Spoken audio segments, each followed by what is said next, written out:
Hey everyone, I'm Phil Monahan from Orvis, and today I'm talking to Tony Friedrich from the American Saltwater Guides Association.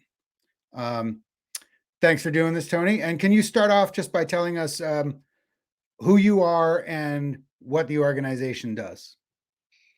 Yeah, really appreciate being on here, Phil. My name's Tony Friedrich. I'm the policy director for the American Saltwater Guides Association. We were founded, almost 4 years ago. Um, we saw the writing on the wall for striped bass and a lot of the other inshore species that the guide community in the Mid Atlantic and the Northeast desperately need, to keep their businesses going. Uh, you know, things are pretty tough right now for the guide community. Um, and we knew if there wasn't a unifying voice, then we'd have very little chance of kind of turning that battleship. So the Guides Association is based on a few core principles. Um, we live and die by the sword of science. Fishery science is not astrophysics. It's really hard to count fish and it's really hard to count fishermen, but it's the best that we got. And we kind of take the approach of if you don't think the science is good, don't throw rotten fruit from the cheap seats. Step into the arena and try to make it better. Try to work with the managers and improve the science. We believe in better business through conservation, and that means the healthier the resource, the healthier our businesses are. Other groups that we really admire and like to work with whenever we can. I mean, the one standout is going to be Captains for Clean Water. We're really close to them, have the same kind of conservation ethos. They deal with water issues in the Everglades, which is, just pushing a boulder up a hill, and we make sure that there's fish in the water. So it's a great relationship. We're able to everyone stays in their own lane, and we desperately need each other on a lot of these issues. So better business through conservation, a healthy resources is better for everyone. And we follow the science, whether we like what it says or not. So that's me, and that's the Guides Association. Great. Um, so we wouldn't be talking today probably if everything was great with striped bass in the Atlantic. Um, but before we start, for those who don't know, could you give a very brief history of this fishery? When I was a young man, you couldn't fish for striped bass. Um, so if you could just briefly run down, say, the last 40 years of what's been going on. Sure. Um, you know, striped bass are a victim of their own popularity. Um, Striped bass stocks in the 70s started to decline. By the mid 80s, there was a moratorium that had to be declared. You just didn't see the fish. Certainly not. We're not in as bad a shape now as it was then, because even catching a striper was like an incredible feat during the moratorium. So when the moratorium was initiated, there was one good year class left because striped bass don't. It's not a consistent spawn. They're broadcast spawners, and they'll have a good spawn about every 4 to 5 years. So there was one good year class left, the 1988 year class, and a real big component of the moratorium and how to rebuild the stock was allowing that year class to matriculate through the system and grow up and adjusting harvest rules to protect that year class. We came out of the moratorium in 1995. Anyone who's alive then in fishing, it was the most incredible fishing anyone's ever seen. I could tell 1,000 stories about how good it was. And again, a victim of their own popularity. If I recall correctly, pretty good with numbers, but in 2006, that was really the peak of the spawning stock biomass, and that is a big term for how striped bass populations measured. It's essentially the spawning age females that are alive in the system. That was the peak of that number was in 2006, and there were between 25 and 30 million trips coastwide. So we're talking about the coast-wide stripers from North Carolina to Maine, not, little other subpopulations in Florida or Texas or wherever. We're talking about the main coastal stock of stripers. Main, not Maine, the state. Um, so in 2006, you had all of that effort. And by about 2010, a lot of us striper fishermen were like, we're in trouble. We're watching this stock just fall off a cliff. These are big fish. They're very long lived. Um, the older they are, the more eggs they produce. It's like 200,000 more eggs per 2 kilograms or kilogram of striped bass as they grow.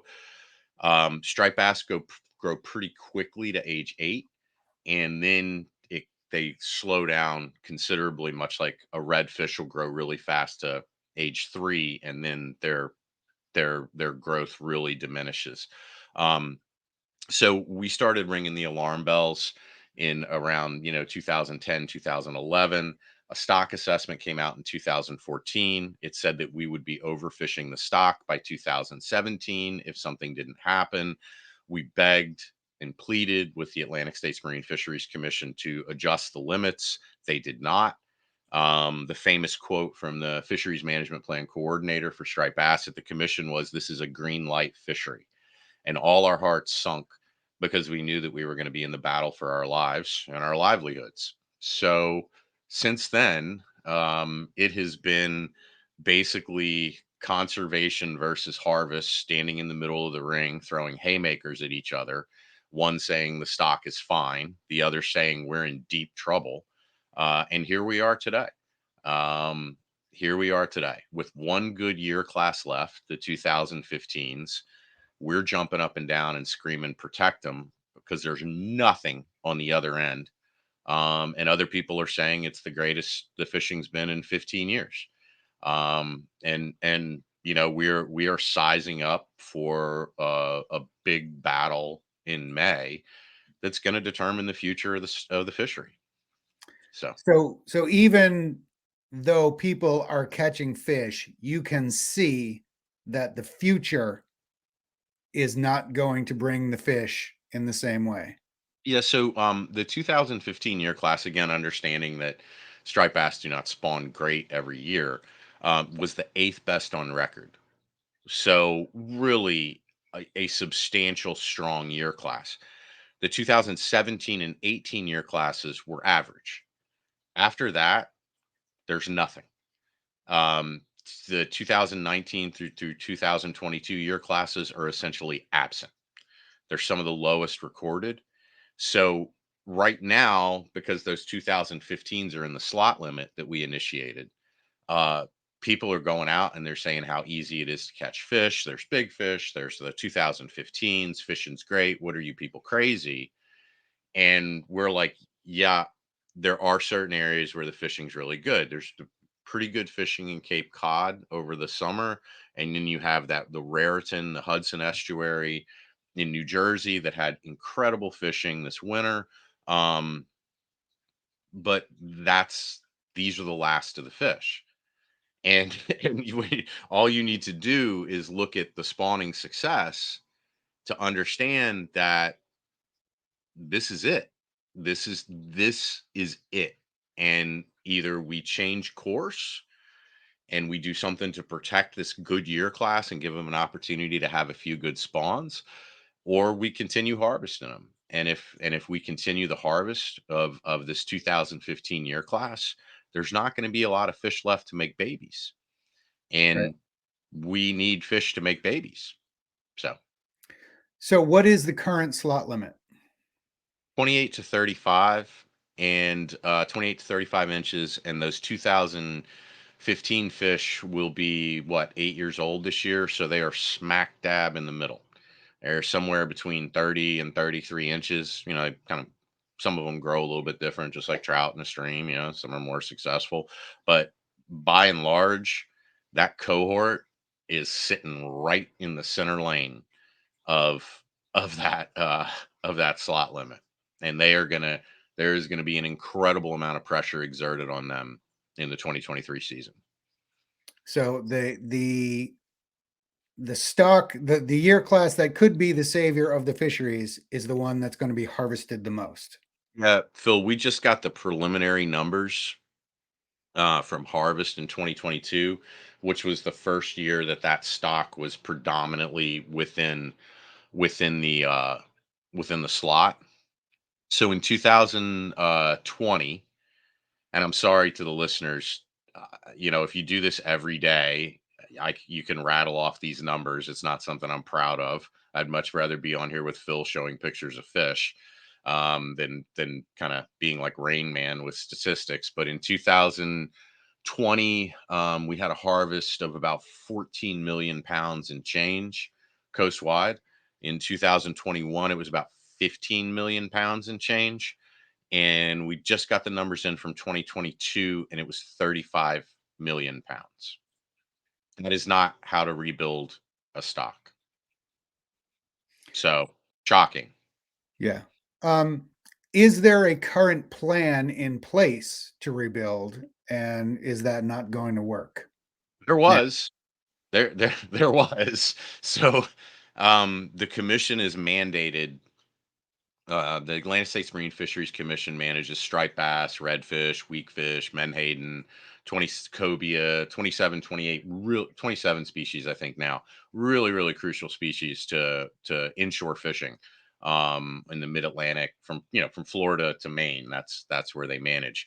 So they are mandated that within 2 years of a stock being declared overfished, that they have to come up with a rebuilding plan, and that rebuilding plan has to rebuild within 10 years. So striped bass was the stock assessment came out and they were declared overfished in 2019. We got a rebuilding plan on the books. It was late, and the rebuilding plan was the slot limit. Essentially, we're going to do this slot limit and we're going to control harvest, and we will be rebuilt by 2029. And when the stock assessment committee, which is excellent, by the way, a lot of people complain about management, but Katie Drew and her team at the Atlantic States Marine Fisheries Commission, she's one of the best stock assessment scientists on the coast. And generally, the staff at the commission is very, very good. It's what the management board does that we disagree with, but I won't get into that. But the Katie, if you're listening, we have the utmost respect for you. So when they came out with the rebuilding plan, there was a little asterisk next to it that said the 2020 and 2021 numbers were highly questionable due to COVID. Um, the surveyors weren't able to go out and do dockside intercepts or the interviews at the boat ramps, anything like that, because you couldn't get within 6 feet of people. right. And we know a ton of people were fishing during COVID, a ton. You know that from the trout streams. You probably couldn't find an empty trout stream, for 2 years, and it was maddening for the hardcore fishermen who had always been there. So that they had to base the rebuilding plan on only 2 years of numbers because we had changed to that slot limit. So we changed the selectivity of the fish that we harvested, and the only basis for that were 2 years that had highly questionable data. So the association, jumping up and down and screaming and trying to educate the public that there was no way that effort and fishing mortality were going to stay the same as those COVID years with these fish entering the slot. And here we are. We had a with those shake with that shaky data. They said we had a 78% chance of rebuilding by 2029. With the 2022 harvest, that dropped that percentage to 11%. 11%. We have an 11% chance. It dropped at about 83 to 86%, depending on which chart you're looking at. Um, so not good. Right. Not good. So, what does the organization feel like the best next step is? Thank you for that question. We have a commission meeting coming up in May, and here comes the word salad mumbo jumbo, and I apologize. I know Orvis has one heck of a conservation community, and that's why I'm on here. So just y'all bear with me. We have to have honesty and integrity when we're explaining this, and I'll do my best to put it in fisherman talk. So, in order to get back on track with rebuilding, the regulations need to be changed. Okay. And we don't know what that looks like yet. But in order to see what that looks like, the Striped Bass Management Board will meet in the first month of May. And the first step is to initiate an addendum. And an addendum is the procedural mumbo jumbo to change regulations. We have to do this in May because every state has a different procedure for implementing regulation changes. And sometimes it takes a long time in the state. Okay. Mhm. So if we don't initiate an addendum in May, we will end up with the same regulations in 2024. On top of that, there is a update to the stock assessment coming out in 2024.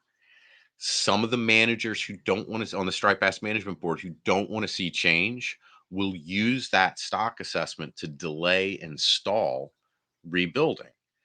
That stock assessment will come out at the end of the year in 2024. That will mean that procedurally the states cannot take action until 2026. So I'm not trying to be overly dramatic, but this is kind of thermopylae for the conservation community. If uh if we are not able to initiate an addendum in May, it is very likely that we will have no meaningful regulation changes until 2026. That means that we would have to rebuild the stock in 3 years without a robust 2015 year class, and with the 2017s and 18s taking a shellacking in the slot limit, and with no good year classes coming up to fill in the ranks. So it comes down to this. It really comes down to this. Do you want to take a slight adjustment in course and ram through regulation changes in May? Or do you want to roll the dice and have potentially draconian measures come down in 2026? No, I don't. No one in our association wants to see the 2026 uh, scenario unfold. So what happens if we get to 2029 and the stock isn't rebuilt? Is there some sort of trigger then?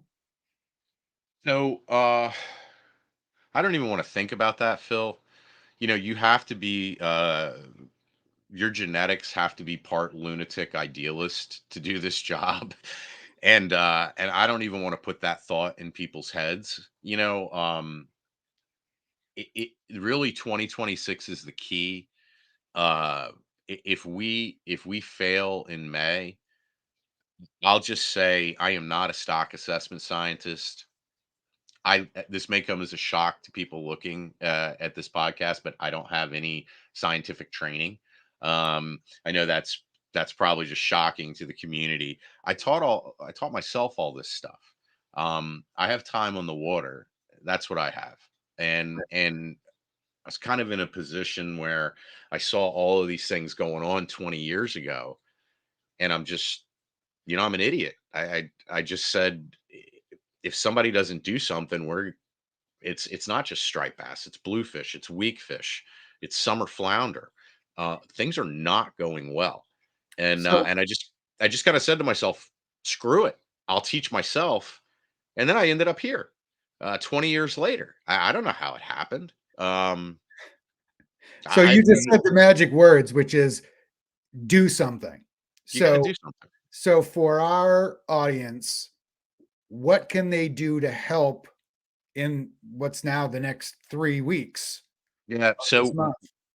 we much like Orvis, we try to educate the conservation community. I think I came on here because of our podcast on the situation, and if people are listening to this, they're probably prone to listen to podcasts. So our podcast is called The Guidepost. If you just It's like a 20-minute deal that we did that was an update on the stock assessment, where we go through the numbers and talk about it with the whole guides association team. And then that'll educate them, because Phil, like, just telling somebody to send an email in and that's it, that can help. But I'm a long-term guy, and if anyone in this audience has ever been, striped bass fishing and they love it, or they look at the Orvis articles online and see a guy holding a huge striper and say, "My gosh, I want to do that one day." We're better served to educate them in the Mhm. long haul, so there'll be long-term advocates, and there's no greater example of that than the trout community, and what y'all have done to restore countless trout streams and stabilize that fishery. So why I'm saying this is we'll put together, this meeting was just late last week. We'll put together kind of a call to action with instructions probably by the time this thing goes live. So if people just go, to our website, saltwaterguidesassociation.org, you'll be able to find instructions on educate yourself about the issue, instructions on who to send the email to, and it's a very simple ask. Sometimes with stripers, we'll get a 1,200-page document with, I mean, God, the last one 2 years ago had 19 options for management, and you're just like, you look at it and you're like, so you don't want anyone to comment? Like, I don't even know how to tell people this is insanity. Like, how can you expect an average fisherman to be able to participate in the process? This is easy. So initiate an addendum to get the stock back on track for rebuilding, and we'll have the email addresses and a list of who the state commissioners are. You don't have to live on the coast to care about this fishery. Everyone contributes to the economy. Everyone has a voice, and I got to tell you, you know if you're gonna be dumb, you got to be tough. We may not win. I'm just being a realist, but that doesn't mean that you quit. Like, this is a marathon, it is not a Right. sprint. And my hope is that however many people listen to this, a certain percentage say that it's worth their time, and they're as thick-headed as me, and stick with it more than one email, because I got to tell you, I don't know if we can win this one alone. It's going to take the whole conservation community, and it's really heartening for me when I see our friends at, like, Captains for Clean Water getting the whole country, I mean the whole country, behind saving the Everglades and Mhm. restoring the flow and cleaning up the rivers. And it's just, my gosh. And then you look at, like, Bristol Bay and the incredible work that was done there, and the boundary waters, getting rid of that mine. Well, saltwater anglers are a couple of generations behind the freshwater community by and large, with their conservation ethos and advocacy efforts. So, my message to anyone listening to this is, for the love of God, help us. Just send the email. Like, you guys have won some titanic battles, and we're just getting going on this. I mean, we 20 years experience, but our community is still really far behind, by and large. And if we could leverage the knowledge and expertise of the Orvis community to kind of do a heavy lift and help us out, I mean, it would go a long way.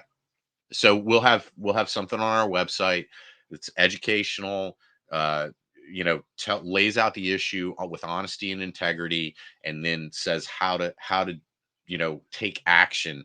We don't do form letters for the commission because they don't count them.